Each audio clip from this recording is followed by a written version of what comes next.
Allora, dicevo, anticipo un attimo due cose che magari poi riprenderemo anche in seguito con questo dialogo, anche però per lasciare appunto la parola agli altri protagonisti del progetto. Allora, come potete vedere dal titolo, branco è una parola che sentiamo utilizzare molto nei contesti di violenza sessuale di gruppo, ma non soltanto, per cui sia a noi è saltato agli occhi soprattutto per quel caso citato all'inizio del cortometraggio, ma anche per molti casi affini. Noi abbiamo deciso di presentarlo in questa forma di grafia, che è una grafia che si chiama ortoepica, che è un tipo proprio di scrittura che si ritrova all'interno di molti vocabolari. Perché questo? Per cercare di sollecitare un'analisi critica dell'utilizzo del termine che andasse un po' oltre il suo significato, per cercare di comprendere proprio quali siano effettivamente gli utilizzi propri ed impropri nel linguaggio comune. Branco è proprio un termine di derivazione animale. Quello che quindi abbiamo cercato di fare noi con questo contributo audiovisivo è di fornire un mezzo per cercare di decostruire un po' quel processo conosciuto come animalizzazione, che è un processo che parte per l'appunto con l'utilizzo di termini, per cui linguisticamente derivanti da contesti animali, ma che sottende anche un procedimento, a nostro avviso, molto pericoloso, che è un procedimento concettuale, che tende proprio ad essere fallace, potremmo dire, soprattutto in due versanti. Da una parte perché porta le persone spesso e volentieri a imputare a istinti animali, istinti naturali, determinate azioni violente, un po' come se quegli istinti per noi umani non fossero controllabili. E ovviamente questo non è giusto, non è corretto. Dall'altro lato ci porta a omologare quelli che sono comportamenti di gruppi umani a comportamenti di gruppi animali, senza tenere considerato che, proprio come emerge dal cortometraggio, anche quegli atteggiamenti animali che ai nostri occhi possono talvolta risultare cruenti sono tutti atteggiamenti, comportamenti che sono perpetuati per necessità di sopravvivenza della specie, per esempio per la ricerca di cibo, per cui per la nutrizione. Questa cosa qui però non sussiste nel caso in cui parliamo di uomini. Gli uomini che agiscono violenza, nello specifico in questo caso in gruppo, non hanno alcuna ragionevole motivazione per perpetuare quei comportamenti. Per cui, qual è il problema? Da dove si origina effettivamente la violenza? La violenza non c'entra niente con la natura dell'uomo, ma c'entra con la cultura dell'uomo, ovvero su quella struttura patriarcale che si è andata costruendo all'interno della nostra società, che non ci piaccia il termine, ahimè, è assolutamente patriarcale. Perché? Perché è un tessuto sociale che negli anni si è andato sempre più costruendo, che agisce soprattutto, ma non esclusivamente, a discapito degli individui femminili della nostra specie, che nel nostro caso sono le donne. Che cosa quindi possiamo fare? Che cosa noi cerchiamo di proporre anche attraverso questo cortometraggio, ma non esclusivamente, perché questo è soltanto un mezzo per poter parlare delle necessità che riguardano la nostra società? Noi proponiamo di portare avanti dei percorsi di sensibilizzazione e di educazione affettiva che siano accessibili e garantiti per tutte le fasce di popolazione, ovviamente dando particolare rilevanza alle fasce più giovani, che sono appunto un piccolo seme di quello che poi sarà il nostro futuro tra qualche anno. Per cui è importante iniziare a sensibilizzare ragazze e ragazzi, ma appunto non solo, affinché venga dato loro gli strumenti per riconoscere quelle che sono le dinamiche di violenza. Perché se per alcune persone, ad esempio, fare stalking nei confronti di una donna, controllarla, possederla anche all'interno delle relazioni può non essere una forma di violenza perché non la reputano tale, noi ci domandiamo: non è una forma di violenza anche non fornire gli strumenti alla popolazione per comprendere se sono immersi in certe dinamiche che sono violente, oppure se sono loro le vittime di quelle dinamiche? Questo è un po' il senso del nostro lavoro.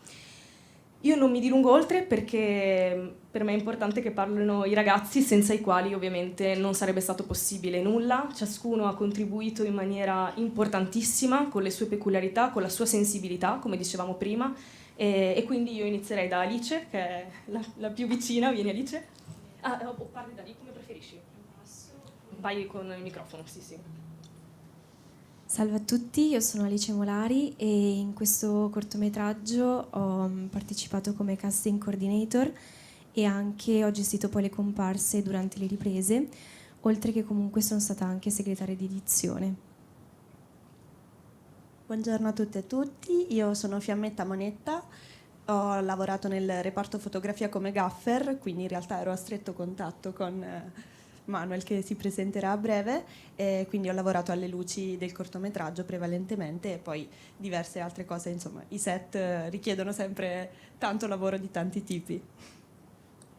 Buongiorno a tutte e tutti, io sono Carla Beretean, sono la costumista e la truccatrice. Ho lavorato anch'io a stretto contatto con Alice per gestire le comparse, io dal punto di vista costumistico, e abbiamo voluto coinvolgere delle realtà comunque del territorio per vestire le nostre comparse, i nostri attori per il corto, e ci siamo rivolti in particolar modo a dei negozi vintage di Padova come la Vintaggeria, che so che c'è la sede qui a Venezia, e Blasco Used Clothing e Second Hand, e inoltre ci siamo rivolti anche a dei piccoli artigiani, quindi alla Fondazione Irpea che ci ha fornito i gioielli realizzati dal centro diurno per adulti che abbiamo dato alle nostre comparse, e ci siamo rivolti anche a un ragazzo che ha aperto un piccolo brand di recente che si chiama Spectral, che ha fornito invece i costumi per i nostri ballerini.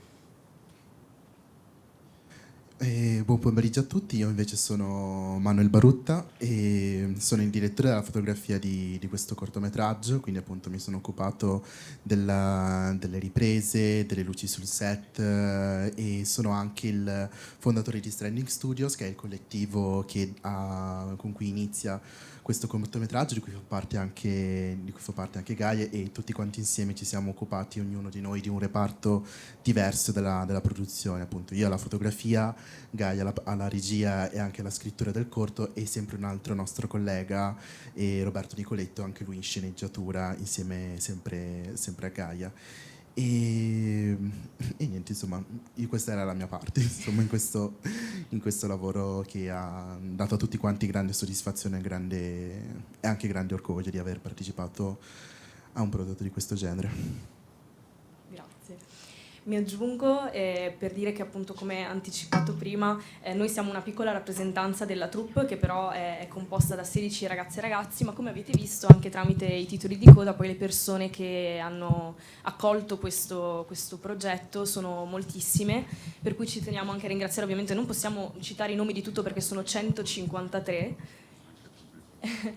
le persone che su suolo nazionale hanno aderito a un'iniziativa che proprio durante le riprese abbiamo lanciato, che era la cosiddetta call to action, ovvero una proposta diffusa tramite i nostri canali social per chiedere alle persone che magari non potevano fisicamente partecipare alle riprese di mandarci un loro contributo video, che sono quei contributi che avete visto a fine del cortometraggio, per andare proprio a creare un puzzle in cui ciascuna persona diventasse una tessera fondamentale affinché quel puzzle si potesse completare. In quel puzzle non sono presenti soltanto le donne, ma sono presenti anche uomini. Questo perché?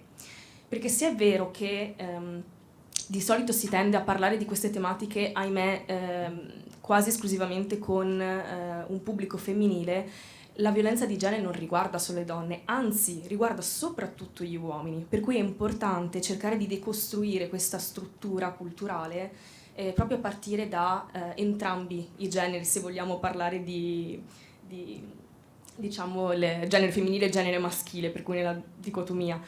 E per questo appunto noi abbiamo anche cercato di coinvolgere anche altre realtà al di là di quelle che poi sono state citate da Carla, proprio per creare un progetto che fosse corale e che potesse essere utile alla popolazione come mezzo, come dicevo prima, per parlare poi di questa tematica che insomma è bene discutere nella maniera più capillare e assidua possibile.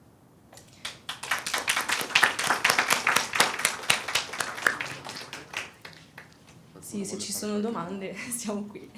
Buongiorno a tutti, sono Angela Pederiva Gazzettino. So che avete già ottenuto un riconoscimento, volevo capire quali altre sfide attendono adesso il vostro cortometraggio. Grazie. Ok, grazie mille. Allora, rispondo io, volete rispondere voi? Ok. Allora, sì, abbiamo avuto la bellissima opportunità di presentare proprio in anteprima Branco al Marano Ragazzi Spot Festival, che è un festival di Marano di Napoli, assolutamente incentrato sulla cinematografia sociale per ragazze e ragazzi, per cui è un festival costruito dai ragazzi per i ragazzi.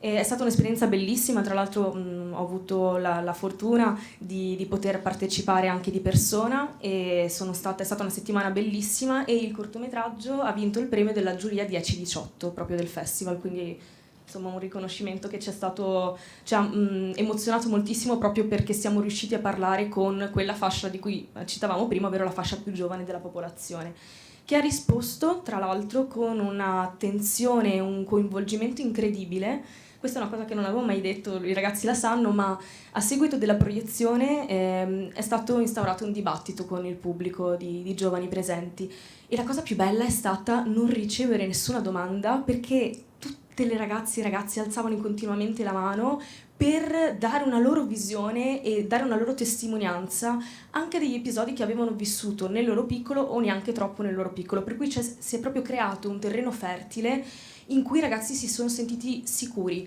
di poter parlare e questo a riprova proprio di quanto sia necessario andare a crearli, a nostro avviso, insomma, quegli spazi.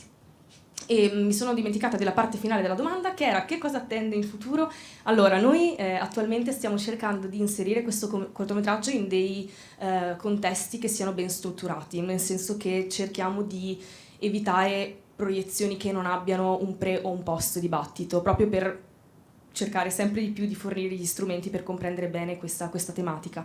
Per cui attualmente stiamo cercando di selezionare un po' di festival che sono vicini alla nostra sensibilità, ma soprattutto stiamo provando a proporlo in contesti privati cittadini e anche scolastici, proprio affinché venga utilizzato anche come materiale educativo e di sensibilizzazione.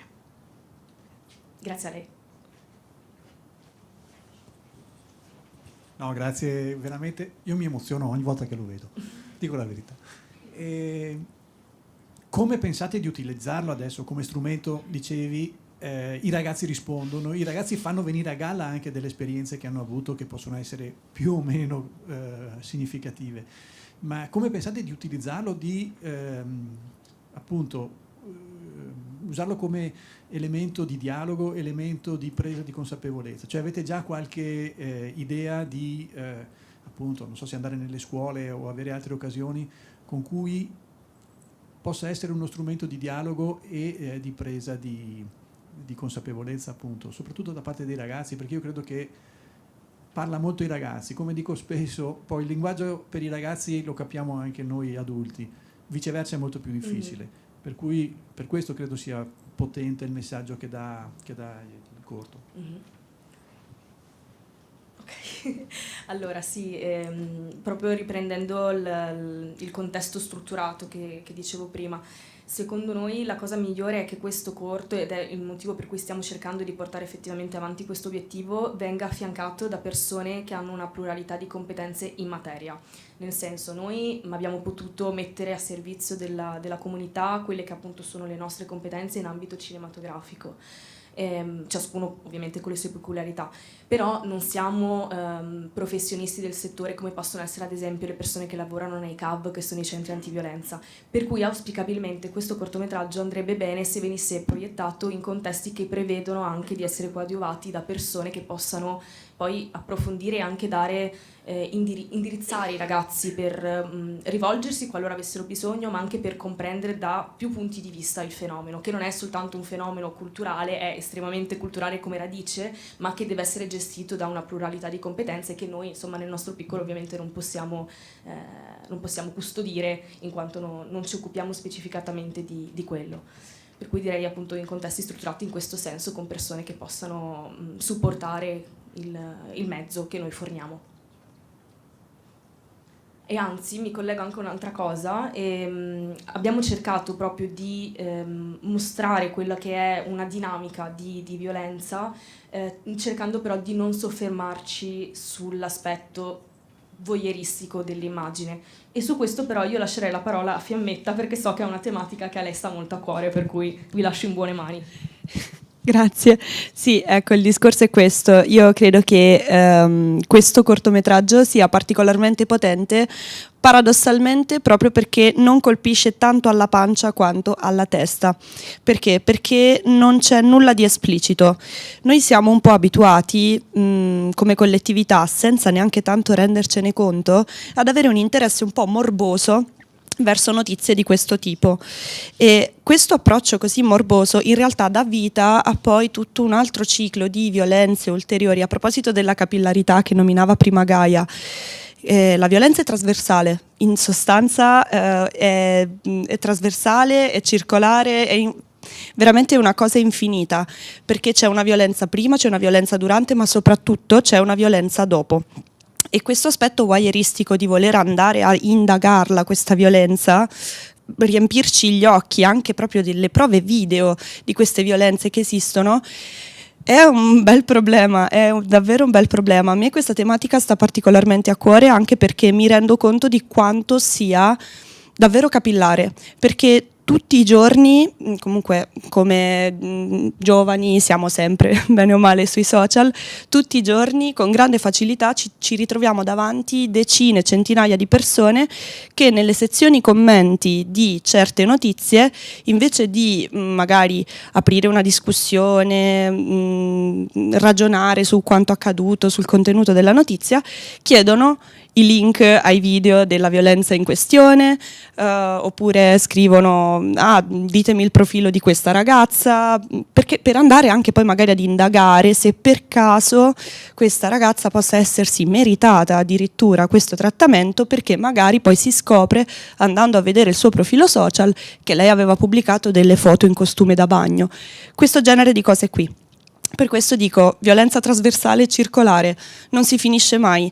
Te la sei cercata, l'hai trovata, adesso non ti puoi lamentare, se ti lamenti anche peggio, e soprattutto nei casi in cui le violenze vengono anche riprese, come in effetti nel caso in questione proprio era successo, addio. Inoltre tutta la parte iniziale, ecco, un'altra cosa molto potente per quanto riguarda questo cortometraggio, la parte iniziale in cui c'è un breve recap, diciamo, di quanto accaduto a luglio 2023, con anche riportato uno dei messaggi, probabilmente il più disgustoso, anche se insomma fare una classifica di quanto disgustosi fossero quei messaggi sarebbe impossibile, però il messaggio dei 100 cani su una gatta è davvero terrificante. Ecco, questa è un'espressione di pornografia del dolore, e per quanto questo termine suoni particolarmente forte, è necessario utilizzarlo. Io mi ero fatta anche un po' di problemi se utilizzarlo oppure no oggi, però effettivamente è necessario. Bisogna utilizzarlo perché la pornografia del dolore è un grosso problema della nostra società, ed è, vorrei dire che è la parte finale di tutta questa sequenza infinita di violenze che poi le vittime subiscono, ma non lo è, perché dopo quella ce n'è ancora e poi si ricomincia, esattamente. Quindi insomma andrebbe eradicato il pre, ma andrebbe eradicato anche il post, e questo ci dà davvero una cifra di quanto sia difficile gestire queste problematiche, perché davvero poco, anche inconsapevolmente, ce ne siamo macchiati tutti. Questo non riguarda solo le violenze di genere, ma le violenze in generale. C'è proprio questo interesse morboso verso... magari uno può anche provare ad imputarla ad una normale e naturale curiosità umana, però appunto, come citavamo prima Giacomo Leopardi, la natura umana può anche essere gestita un attimino attraverso il logos, attraverso il ragionamento su quanto ciò che si dice, ciò che si fa possa influire sulle nostre vite e quelle della collettività.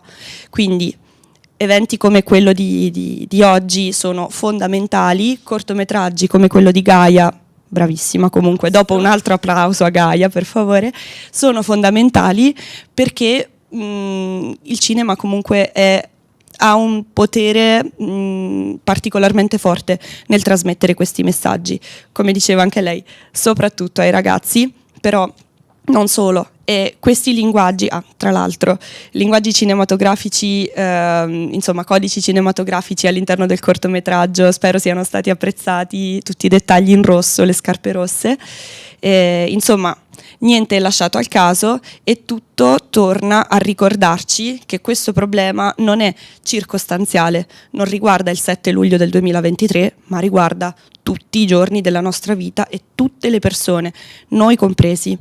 Quindi sono cose a cui dover prestare costante attenzione, e qualcuno potrebbe pensare che sia faticoso, che sia esacerbante. In realtà credo che sia più naturale questo che non trasformarsi effettivamente in un branco di leoni, perché non siamo leoni, quindi perché? Ecco.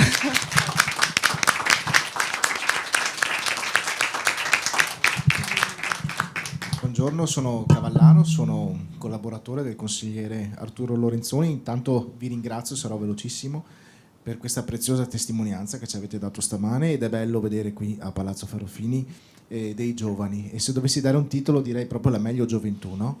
La meglio gioventù che non fa notizia, ma in realtà speriamo che voi facciate molta notizia da qui in avanti. Allora, quello che vi chiedo è se lo avete già dimostrato, mi avete anche già risposto, ma questo fuoco dentro che voi portate, voi giovani portate, voi che avete la metà, forse anche meno dei nostri anni, lo sentite e come lo incanalate? Ecco, questo fuoco dentro, oggi ci avete lanciato un messaggio importantissimo, sicuramente avete tante idee, tante proposte, ecco, come sviluppare, come svilupperete questo fuoco che arde dentro di voi. Grazie. Grazie a lei. Carla? Allora, intanto grazie mille per le bellissime parole, lo apprezziamo tutti quanti, penso di parlare a nome di tutti. Allora, io parlo nel mio piccolo, è stata un'esperienza molto forte e mi ha fatto veramente molto piacere, sono, te lo ribadisco Gaia, molto onorata di aver preso parte a questo progetto, perché l'argomento mi è appunto molto a cuore, e penso che, vabbè, soprattutto banalmente dal fatto che siamo donne sentiamo questa cosa anche molto più forte, anche se non dovrebbe essere così, non dovrebbe essere una cosa circoscritta del genere femminile. E la cosa è che se si domanda a qualsiasi donna se ha ricevuto violenza in qualche modo, tutte le donne risponderanno sempre di sì, in piccola parte, sia dal punto di vista verbale, e non parlo solo di quello fisico, psicologico. È veramente deprimente vedere che un argomento di conversazione che si può avere molto spesso anche tra di noi al bar, in qualsiasi momento dell'anno, del periodo della nostra vita, ci sarà sempre un modo per riagganciarsi a questo discorso e dire sì, quel ragazzo non ha accettato il mio rifiuto, mi ha fatto stalking, oppure sì, quel ragazzo non ha accettato che il mio rifiuto, ha continuato a scrivermi insistentemente, ho dovuto bloccarlo. Quindi purtroppo sono microviolenze che andrebbe anche tolto banalmente il termine micro, perché sono comunque violenze, anche perché perpetuate nel tempo e ricevute in diversi momenti della propria vita ci cambiano proprio come persone.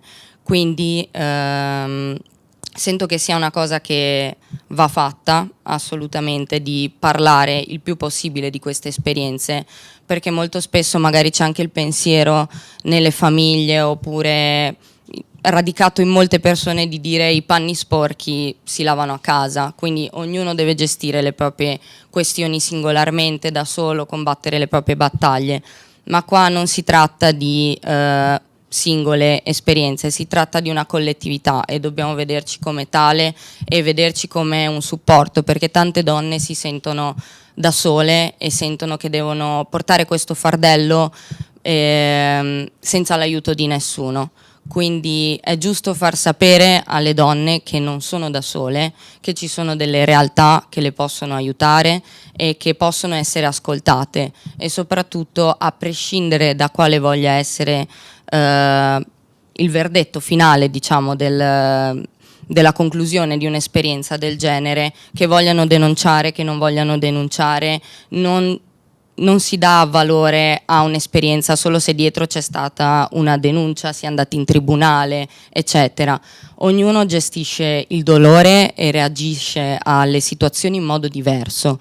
Quindi se una donna decide io non voglio denunciare per motivo X, è giusto che questa persona senta la libertà di poter essere, ed è brutto dirlo perché poter essere creduta e che la sua esperienza sia valida nonostante non ci sia questo tipo di riscontro postumo.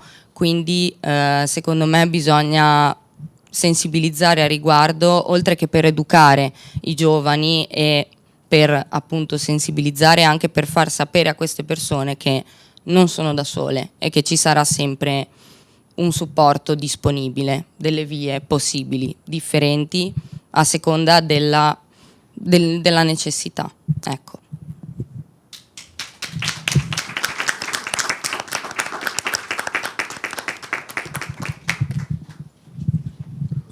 Sono Antonio Franzina dell'ufficio stampa.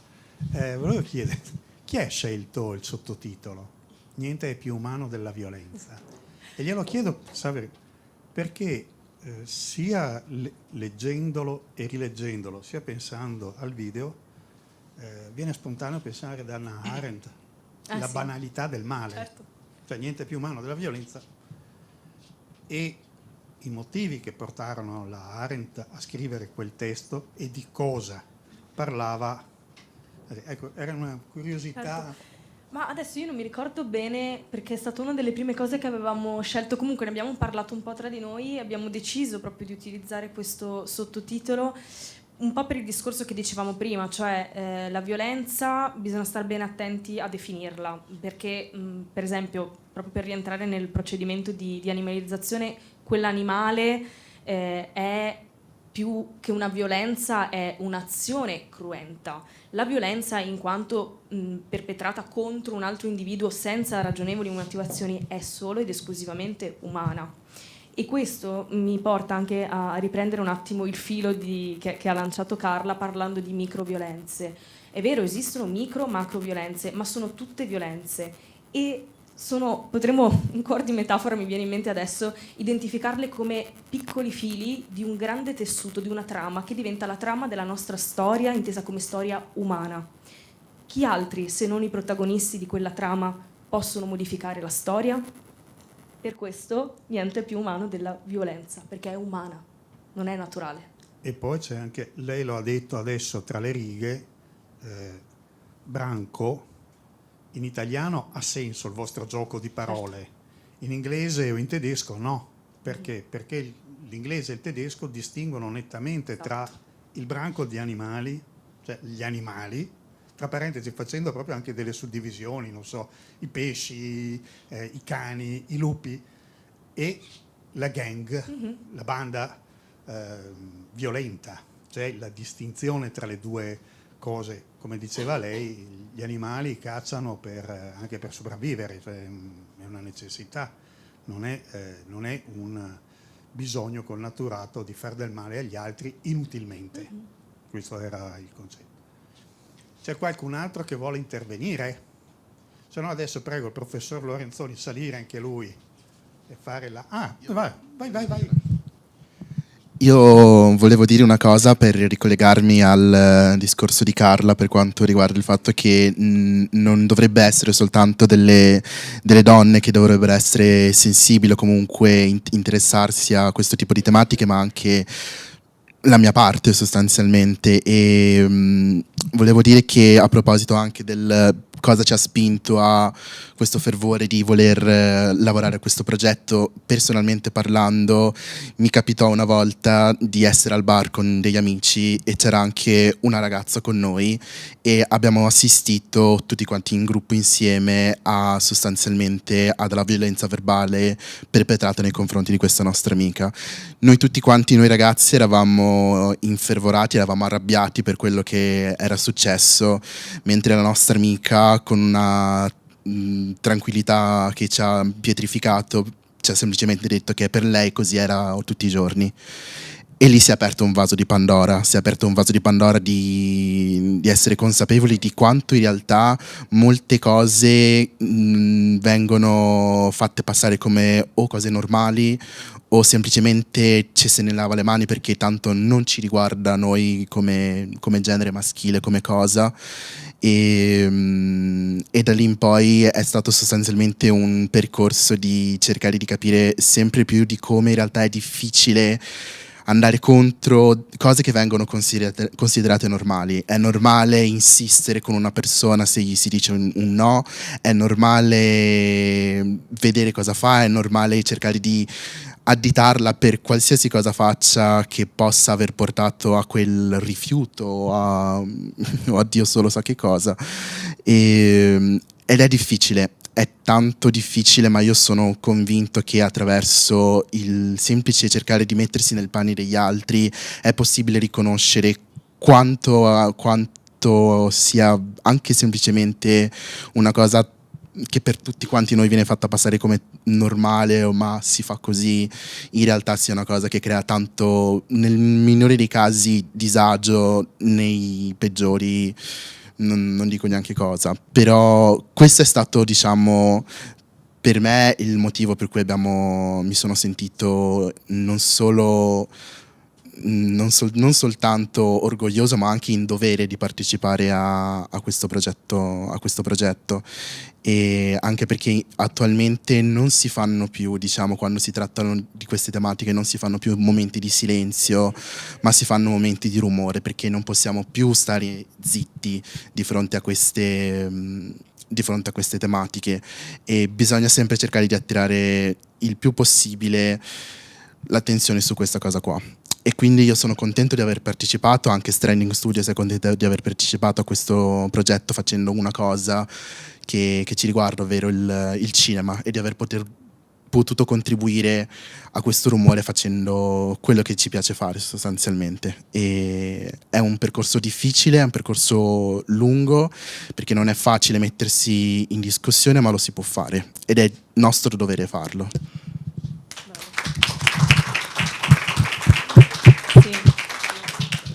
Ecco. Vai. Sì, volevo aggiungere al discorso di Manuel, vorrei mettere un attimino l'enfasi proprio su questa differenza nei modi di intendere la violenza, o le microviolenze, le violenze verbali e tutto quanto, fra uomini e donne, parlando in ottica prettamente binaria in questo momento. Perché effettivamente, come diceva anche prima Carla, per ridurla un pochino all'ossatura, a volte fra di noi parlare delle molestie che abbiamo subito o di tutte le varie angherie che abbiamo subito è quasi un argomento così da bar, cioè la nostra norma. E ci è successo stamattina, letteralmente mentre arrivavamo qui, senza neanche essercene rese conto, ci siamo messi a scambiarci le nostre ultime esperienze di molestie, stalking vari, e effettivamente a pensarci adesso dico perché ridacchiavamo, perché ce lo siamo raccontato così, quando poi invece vedo gli uomini rendersene conto e avere praticamente un momento di illuminazione, come nel caso del racconto di Manuel, che insomma rendersi conto di quanto per noi vittime sia normalizzato è veramente paradossale. Com'è possibile che sia normalizzato per le vittime? Non dovrebbe essere normalizzato per nessuna parte, ma per la parte vittima è particolarmente strano. Eppure è così, ed è così praticamente da sempre, e pur avendo questo fuoco dentro, pur parlando di questi argomenti e sviluppandoli in tutti i modi possibili e immaginabili, cercare di mandare messaggi e sensibilizzare e tutto il resto, continuiamo a caderci anche noi e continuiamo a parlarne come così. Una cosa che ci è successa l'altro giorno. Ho preso il telefono, ho trovato 40 messaggi di uno sconosciuto. Succede, l'ho bloccato. Insomma, fa abbastanza impressione questa dicotomia fra i modi di vivere la cosa. Però finché ci sono persone, ragazzi, che notano il problema, ne parlano e decidono di fare un pochino di autocoscienza invece di deresponsabilizzarsi, come invece spesso succede, questo ci dà speranza. E poi questa deresponsabilizzazione, c'è da dire, spesso e volentieri deriva proprio dall'approccio da branco, nel senso che vabbè, tutti lo fanno, tutti chiedono il link, lo posso fare pure io, tutti suonano il clacson alla tipa a caso per strada, lo posso fare anche io. No, è l'esatto opposto, proprio perché lo fanno tutti, per favore, basta. Tutto qui. Io vorrei solo aggiungere che tutto questo discorso ovviamente non è per generalizzare, che non tutti gli uomini sono uguali e che insieme si fa solo il cambiamento, non possiamo pensare che si possa costruire solamente un Barbieland, un posto dove le donne vivono felici e contente, ma il cambiamento si fa insieme. E anche collegandomi al discorso della parola branco e di come cambia ovviamente, di come sia differenziata in altre lingue, credo che sia importante anche tenere molta attenzione a come ci esponiamo agli altri, quali sono le parole che utilizziamo, perché anche la lingua italiana è di per sé magari un po' problematica, e quindi credo che sia giusto prestare attenzione a qualsiasi parte ed essere consapevoli in ogni nostra azione.